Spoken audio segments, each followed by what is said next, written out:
There we go. Good afternoon.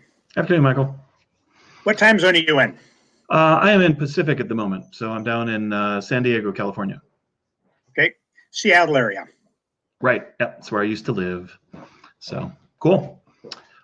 So we are gathered here today to talk about U.S. defense spending. I think we both expressed in the comment section we don't necessarily have hard and fast ideas about what that is, but I do have a lot of questions and thoughts. And as far as I know, you're about the most military expert we have on QallOut.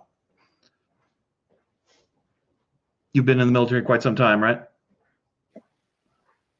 Although I will give a caveat that just because I've served in the military doesn't mean that I would be an expert for referencing a lot of stuff having to do with military and budgets. So I've done an awful lot of reading. I've stayed very informed on budget and budgetary processes. So it's not my military experience. It's just my background in reviews and research.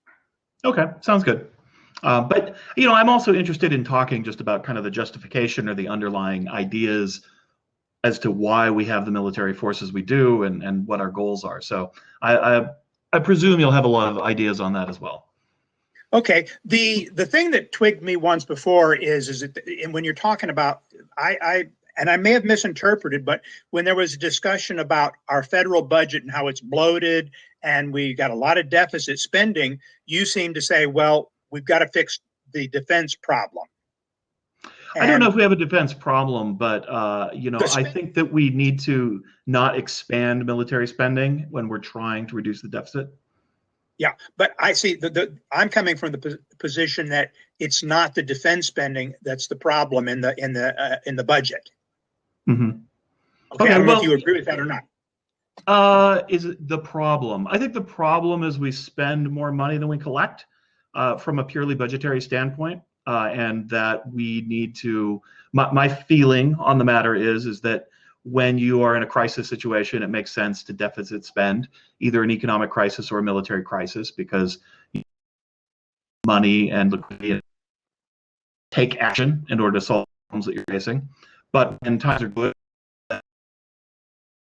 prosperous, you should be working towards paying that back, both by cutting spending in general, because it's not as necessary. Now the military may be a little bit less so.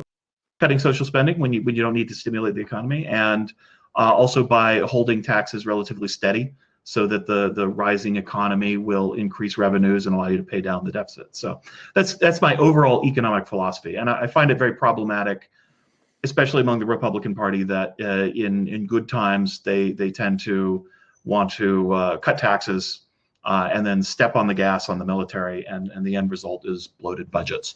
As where the Democrats, their problem is they tend to never, are completely satisfied with the level of social spending and are ever pushing to increase that more.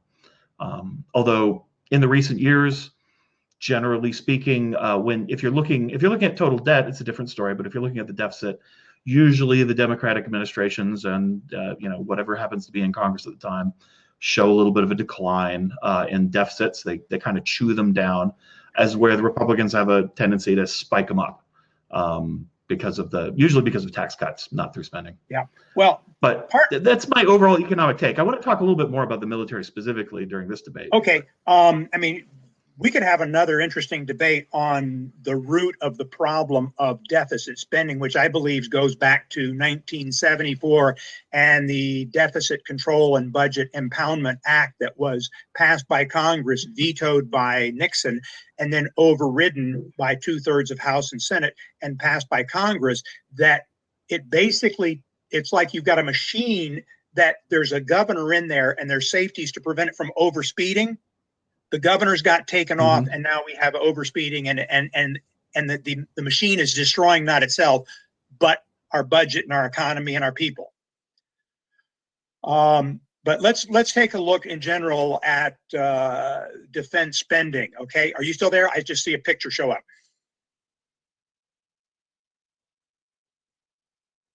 Is your voice still there? You drop off? Did I drop off? Yeah, I think that was probably on my end. Okay. All right. one of the things that I did is I sent you a 4-page PDF, and if you take a look at the very bottom, there's a graph there.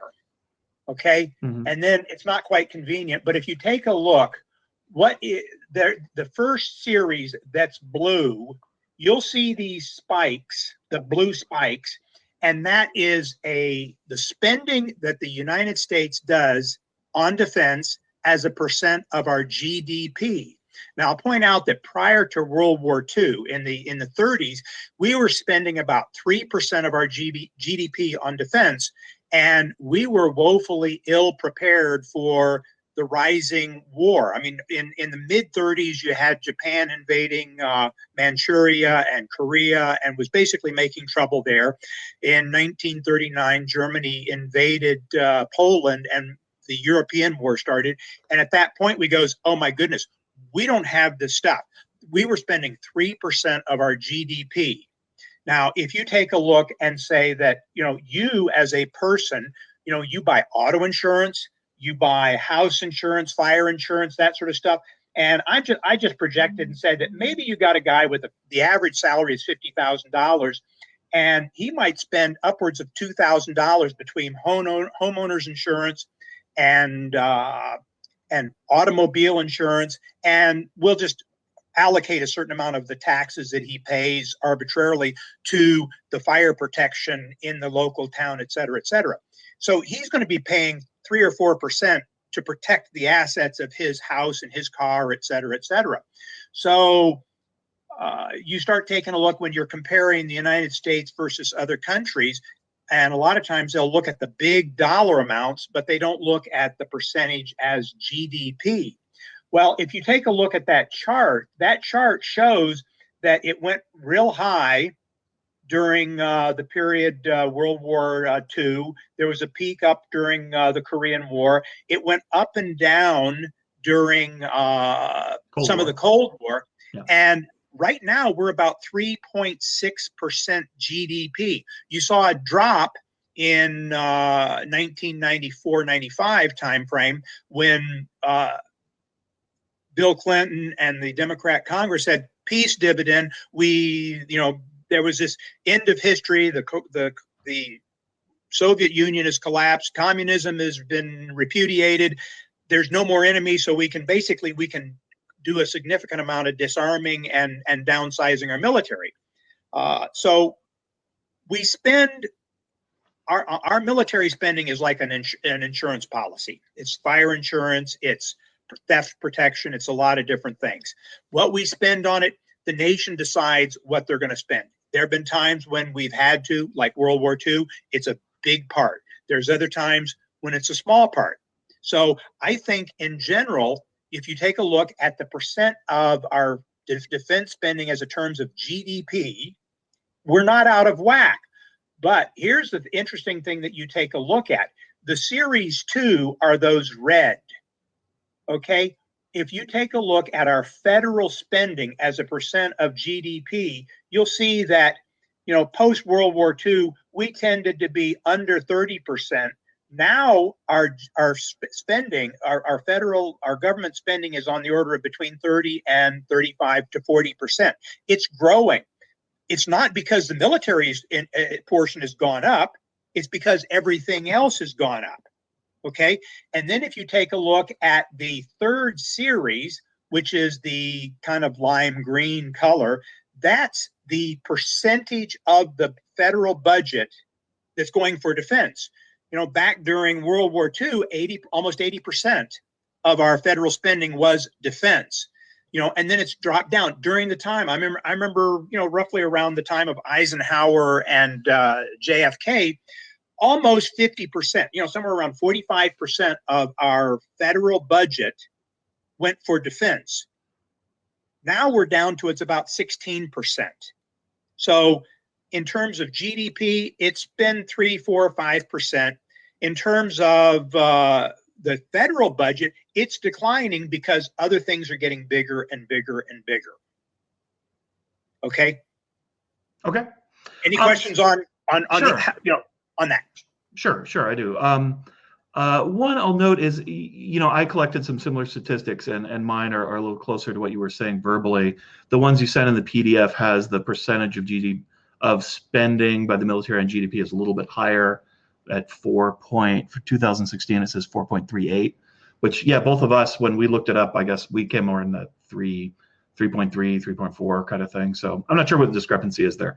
I have noticed that some things are counting military spending straight and some are counting defense budget. Yeah. Yeah. And So sometimes I've seen some numbers where they will include Veterans Affair and retiree benefits, and I'll see some where they'll include some military aid and assistance to foreign countries. So sometimes the numbers don't quite mash out, but let's face it, the bulk of the defense budget is Defense Department. yeah, but 75%, yeah. More than 75%.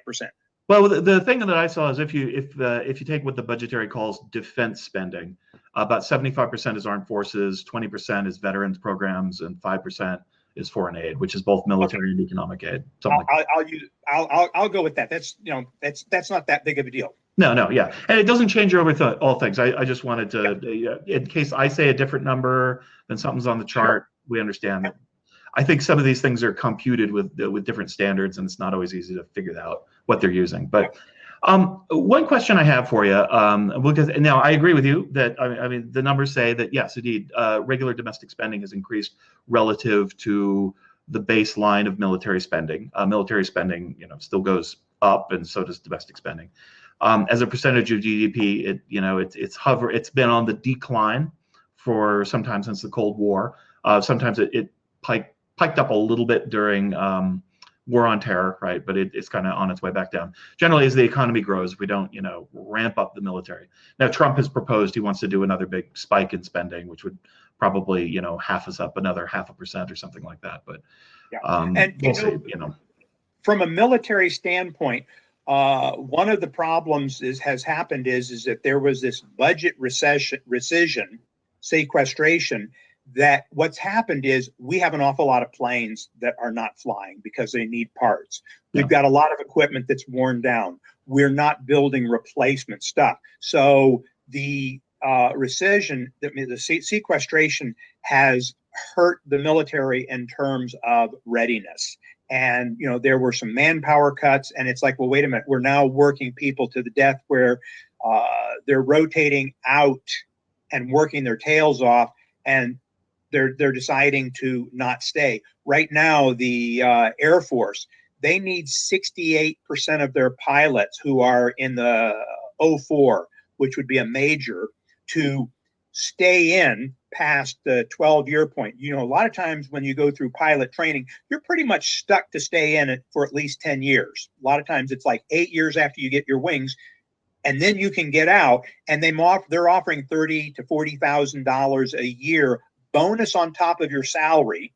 And your salary would be your base pay, your BA housing allowance, and you're getting flight pay. And on top of that, they're talking about $30,000 to $35,000 a year extra to stay in. And they need 68% of the officers to stay in. They're getting around 48%, which really hurts them. And they say, well, maybe we can bump the incentive payments up higher. Maybe we can do something else. The problem is that, I served with a guy in a Navy Reserve unit who he had 15 years in and only 5 more years, and he can get a permanent retirement. At the time that you're 20 years, you can go off of active duty, retire, and have a 50% paycheck of your base pay for the rest of your life. By getting out at that 15-year point, he gave that up. He wanted to get involved in the reserve so that he would eventually have a retirement at age 60. But it's like his op tempo, he was spending so much time gone, and he had a couple of little children that it's like, I'm not seeing them. I'm not doing anything with them. To hell with the incentive pay and to hell with the retirement. I'm going to get out. I'm going to go fly for a commercial airline. I'll be in the reserves, and I'll have family time. Well, when you repeat that multiple times, you end up with more and more pilots that are left behind getting burned out, and they're dumping out. So the need for Trump to say we need to spend more money, part of it is to fix the fact that we've been cutting and not fixing and not maintaining. So where are the cost increases coming from then? Is it just inflation in salaries and the expense of equipment? The thing I wanted to get at is why does the military need to grow with GDP? Why is that a good measure? Like, is the mission changing? I understand if we have an increasing population, you would have increasing social services costs, right?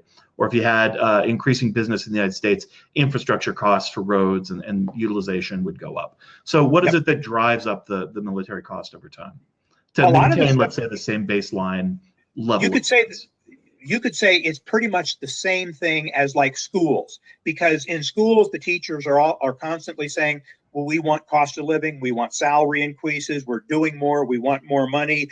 So you end up with salary increases. The two biggest drivers of the military budget are what are called O&M, operation and maintenance.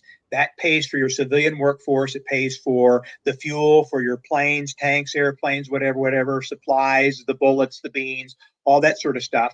And that's about 1/3 of the defense budget. 2015, it's almost $200 billion.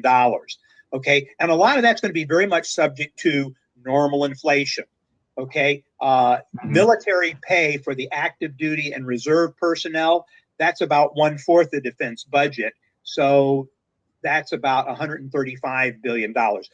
Those two are very much subject to gradual inflationary increases, where you start getting into some of the big expenses, but it's a small portion. But like, for example, procurement. I'm going to design and build a new submarine, a new airplane, a new stealth bomber, new things.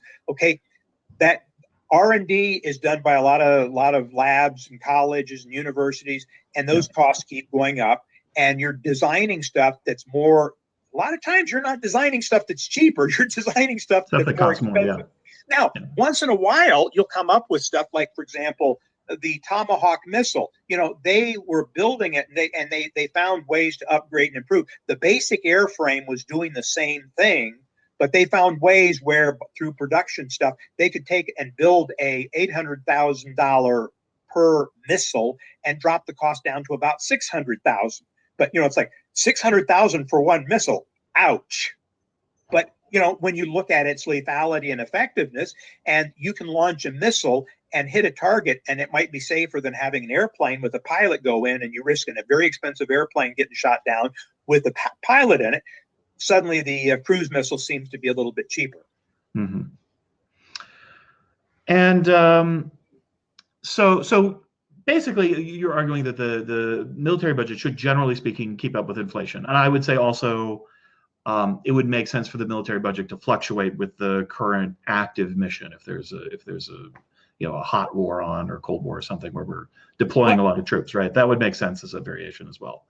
Well, in a degree. I mean, but for example, you have. I'm going to guess that you have life insurance. You don't have to say no if you don't. But okay, a lot of people will get life insurance because suppose you were 35 or 40 and your wife was not working, and you had 2 or 3 kids that were small, and you wanted to provide protection for them. So you get life insurance so that if something happens to you, they've got coverage, right?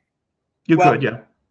You take a look and say, if you had a multi-million-dollar mansion, do you think you'd put a security system in it and maybe a fence around it to protect invaders from coming in and damaging it? Okay. Probably not, but that's okay. Well, I'm a high tolerance person when it comes to risk. I tolerate relatively high risk in my life. Okay, but if you go check out Bill Gates' house, his $50 million mansion, I'll bet you that there's a heck of a lot of security on there. Sure. Well, you attract special attention, but yeah. Yeah. Our defense budget is sort of like insurance, and it's like you're going to get what you pay for. If you want 1% GDP worth of insurance, you're going to have this much coverage. If you want 3%, you're going to get a lot more. So sure. Let me say this. I think, you can look at the military that way, a certain portion of it, right, which is defense of U.S. assets, right, within U.S. soil, or maybe even overseas in some cases. But a lot of what people object to in U.S. military spending is bases in foreign countries and projection of power into areas that we don't have direct assets. We only have perhaps trade interests or business interests, as a sort of, that whole kind of pseudo colonialism argument, right? That we became the police of the world, and we butt our noses in military in places where there's no real threat to the United States' national security. It's a threat to perhaps our moneyed interests, and that's about it. Well, I guess, I mean, let's go back to like Desert Shield, Desert Storm. Okay. You had Saddam Hussein, and in the country of Iraq has about 20% of the world reserves of oil at that time. And they invaded Kuwait and glommed onto a lot more. Yeah. And there was a potential threat that they could have gone in and taken over Saudi Arabia. Now, if you had a rogue country run by a madman who was always giving money, aid, and assistance to terrorists worldwide, and he controls 40% of the petroleum resources, you can bet your bottom dollar that he could, turn the valve down and strangle the economic lifeblood, which is oil. Not really. I mean, I disagree with that analysis for a few different reasons. One, I don't think most international leaders are not insane. They're rational people. They may be greedy and they may be totalitarian, but they're not necessarily irrational, which would be insane, right? So they make decisions based on what they think they can get away with and what they can gain. So he made a rational decision in this case, attacked a weaker nation in order to get their economic resources, right? He now made a mistake thinking that we wouldn't do anything about that, or that others wouldn't do anything about that. I think it's also incorrect to say that they could have rolled over Saudi Arabia. Saudi Arabia has the fourth largest military in the world, or largest military spending, heavily backed by the United States, but more than it's right now. They're the superpower within the Middle East. I mean, well, but you see, the problem with Saudi Arabia is Saudi Arabia, population-wise, it's tiny compared to Iran or Iraq. Okay, and it wasn't that big in 1990 compared to Iraq. It's like, hey, we're the fifth largest. They had lots of power. They had a lot of experience from fighting Iran. They did a lot of strange and unusually stupid things.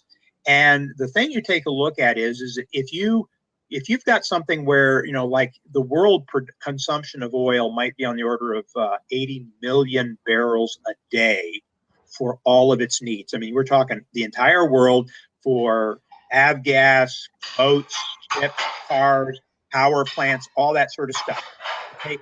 And if you create a 5% shortage, you can drive the prices up where it goes up 10, 15, 20, $30 a barrel.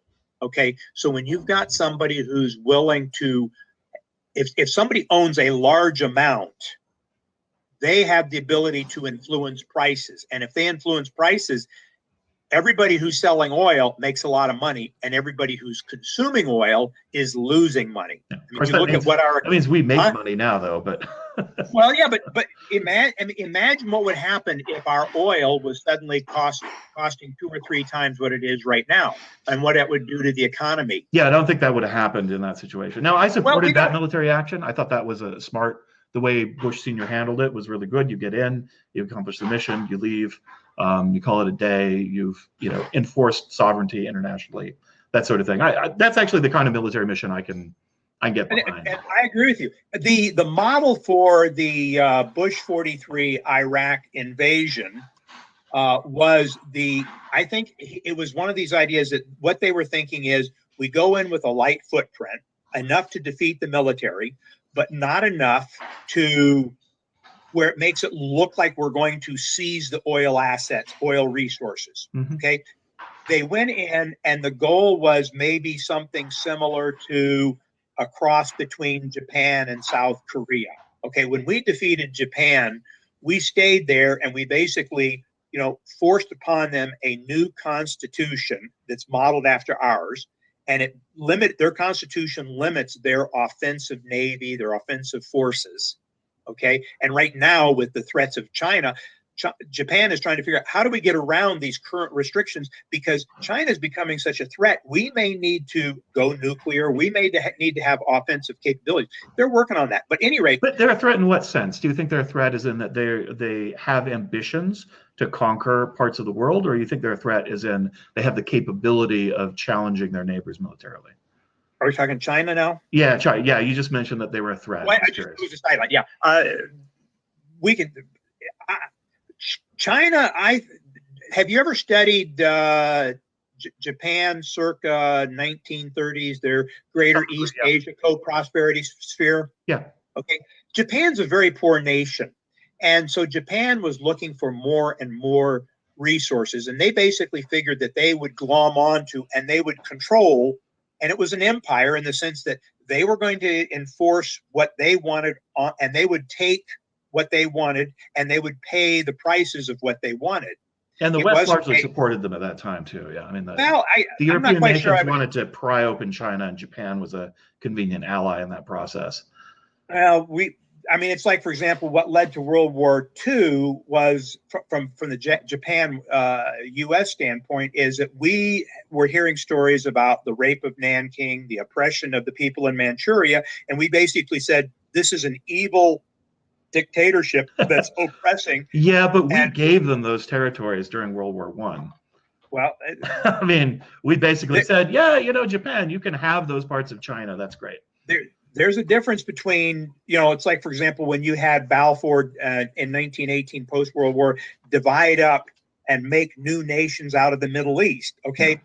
Making new nations, you get stupid people who put tribes together that should never be, these tribes are always enemies with each other. Putting them in one nation is not smart. You should have separate nations for separate tribes, okay? I don't think the people who said after World War, hey, Japan, we'll let you do this, this, and this, I don't think it was with the intent that Japan would become a heavily oppressive, murderous, thuggish regime. Okay, they already were. We were the ones that sold China all the opium and pretty much. Well, that was more Britain. Their trade markets with our military forces. That was more Britain. But I know. But what I want to say is this: is that when because I'm getting a general argument, I want to bring it back around to the main topic. That the military is there abroad in order to support the economic interests of the United States and our security interests, which ultimately talk about the major harm of the oil loss would be cost. It would cost us more money. So the money that we're investing in these foreign bases and military involvements are there to recoup a cost of maintaining our prosperity with international trade. Is that an accurate justification? It's close, but what you take a look at is that, for example. Okay, but then one more thing, please.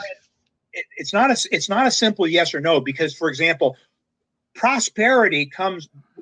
A crucial part of prosperity is a good trade economy where I'm buying products from other countries and other countries are buying products from me, and that hinges on the freedom of navigation to the sea. So we need a navy to ensure that we can ship goods back and forth. Sure.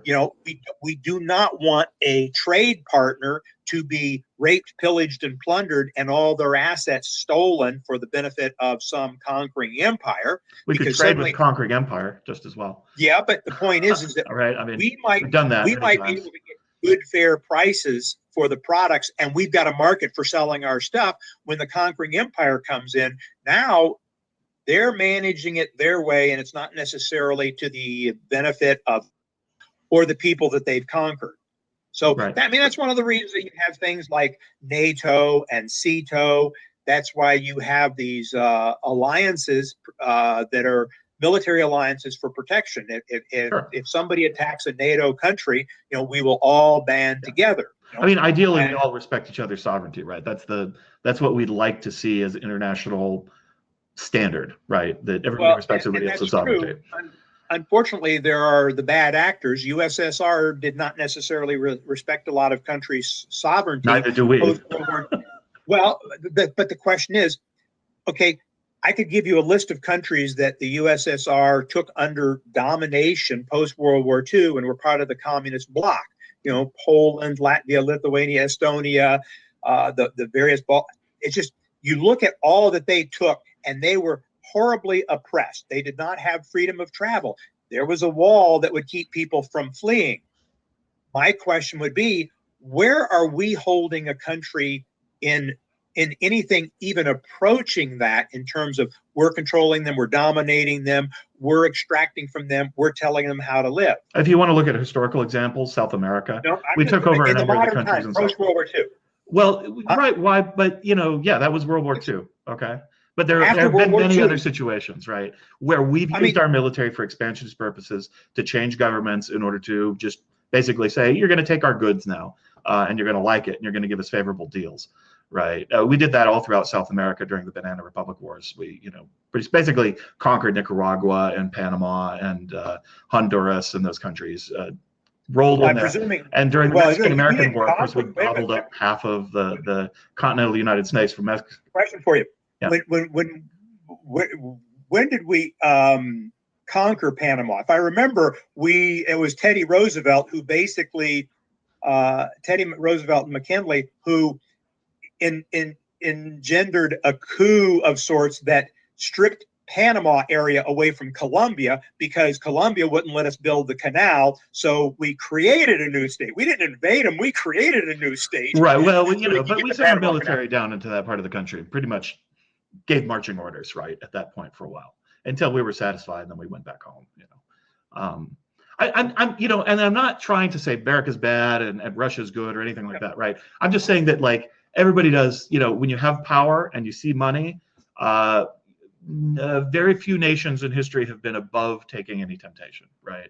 Although, but the thing I would say is the United States, we've done bad stuff. Yeah. Okay. We've supported bad people from time to time. Yep. But if you took a look and said, okay, look at history. Okay. I mean, Roman Empire, you look at the Roman Republic and the Roman Empire, they conquered the known world. Okay. They really weren't that friendly to the nations that they conquered. They dominated them. Okay. And you take a look and said, where has any nation created so much power and yet used it so little? I'm not saying none. Let's say since World War II. If you want to go World War II forward, I would tend to agree with you. But prior to that, look at, no. If we take a look at the offenses that we did in the 1800s and in the early 1900s, and you say, yeah, we were kind of rogue here and we were kind of oppressive here and we did this and that and the other, but then it's like we pretty much annihilated all the Native American nations that were in our territory. Just although there were a lot of kicked them the hell out and took them. Well, but there were also an awful lot of Indians that assimilated. Oh, sure, okay? Sure. Well, what choice did they have? Right? Well, it's assimilate or die, basically, or get on your little reservation. So, choice one: I can stay in a Stone Age culture and go off in some reservation and live in a Stone Age. And I've seen, it's like, how are you going to keep them on the farm when they've seen gay Paris? Okay, why would anybody want to maintain their? No, that's not the point. I'm sure they would be happy to take our technology and advance their societies. It's the land that matters. We took their land, right? We kicked them off of their land and took it for ourselves. So, and whenever they tried to resist, we were like, they're bad, and we're going to conquer them. So, but you go back and you take a look. You look at our attempt to help aid peace, World War I. You look at our effort, World War II. Yeah, in the modern era, America is a lot more moral in that sense. You look at our effort at Korea, okay? And Korea is one of these hotly debated issues from some people because we shouldn't be there. But I say, take a look at a map of the Korean Peninsula at night, and you see this thriving, booming industrial nation of South Korea, and people have freedoms. No. And you look at North Korea, and it is the most depraved, and in many ways, it's just evil when you've got a madman who will starve his people in order to build weapons. Sure, I would agree that Korea worked out well. And Korea worked out well. Vietnam worked out terrible. I mean, that was but you look at the history of what happened in Vietnam, and I read an interesting article that we won the Vietnam War. The Paris, hang on, just let me finish the train of thought. Right. The Paris Peace Accords said that North Korea would respect the sovereignty of the South Vietnam. However, when you had the impeachment of Nixon and you had the Democrat Congress, they basically said, we're tired of doing anything. And when North Vietnam made incursions into South Vietnam, the promise that we would resupply them and we would provide them with military assistance, not people or personnel, but supplies and everything. The Democrats basically cut off all funding, all aid and assistance. And the North Vietnamese realized They're not going to do anything. It's free for the taking. So we won the war, and then we lost the war. Well, and then I don't think so. We won the military engagements there, right? I mean, generally speaking, we were dominant in the military engagement, but we didn't have really a good plan for taking over the country because the Southern government that we supported was corrupt and not really in line with democratic values, to be honest. As where the Northern government, while they embraced socialism eventually, they used our Declaration of Independence as part of their constitution. Well, so I mean, we really chose the wrong side, and in the aftermath of the war, they didn't become an oppressive regime, right? The North Vietnamese, the basic ideology that they have is steeped in communism. No matter how you dress up, steeped in national. It was they didn't want colonialism, the anti-colonial effort. It was steeped in communism. That's where they get their aid from, because we wouldn't support them because they were against the French, who were the colonial masters at the time. I really disagree completely. Okay, but from my perspective and what I've read, they were very much steeped in communism, and they resisted any efforts of capitalism. But even now, the nation has turned to, in the same way that China, it's like they're trying to straddle the fence. They're doing an awful lot of stuff that's embracing capitalism in order to keep up with us, and yet they still have the tough communist control. That is what Vietnam has done. I mean, I know enough people who go there. It's not a totalitarian kind of environment, generally speaking. But I mean, it's more state control than we have, right? But anytime you start having more and more capitalism type stuff, I mean, I was reading articles in the 1980s during the Reagan era. Mikhail Gorbachev, he realized that with Reagan we're going to spend money on Star Wars, and we're going to do this and we're going to do that, and he's realizing that our nation cannot keep up with the U.S. unless we have more computers, more this, more that. Every computer becomes like a printing press to disseminate free ideas, and with that glasnost, you start getting more and more information being passed around. You can covertly pass information on what's happening, and the citizenry becomes more and more aware, and they start clamoring for more and more freedom.